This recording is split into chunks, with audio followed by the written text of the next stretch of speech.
या बातमीचे प्रायोजक आहेत सुप्रसिद्ध हॉटेल बडे पीर, लक्ष्मी मार्केट, विजापूर वेस्ट आणि दुसरी शाखा जिंदाशहा मदार चौक, सोलापूर. शहरातील सनगर गल्ली परिसरात पोलिसांनी केलेल्या धाडीत महाराष्ट्र शासनाने प्रतिबंधित केलेला गुटखा, पान मसाला व सुगंधित तंबाखूचा मोठा साठा जप्त करण्यात आला.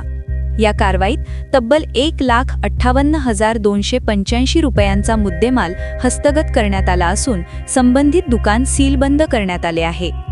पोलिसांनी दिलेल्या माहितीनुसार गुरुवारी ता 26 दुपारी नियमित गस्तीदरम्यान सनगर गल्लीतील राजमाता पान मसाला स्टोअर्स येथे प्रतिबंधित गुटखा व पान मसाल्याची विक्री सुरू असल्याची गुप्त माहिती मिळाली होती. त्यानुसार पोलिसांनी तत्काळ घटनास्थळी धाड टाकली.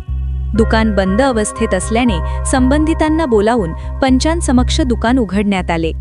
तपासणी दरम्यान डायरेक्टर RMD, बाबा 120, विमल यांसारख्या विविध ब्रँडचा पान मसाला, सुगंधित तंबाखू तसेच तयार मावा असा मोठ्या प्रमाणात साठा आढळून आला. पोलिसांनी हा सर्व माल जप्त करून सांगोला पोलीस ठाण्यात जमा केला. ही कारवाई सांगोला पोलिसांनी अन्न व औषध प्रशासनाच्या अधिकाऱ्यांच्या उपस्थितीत केली.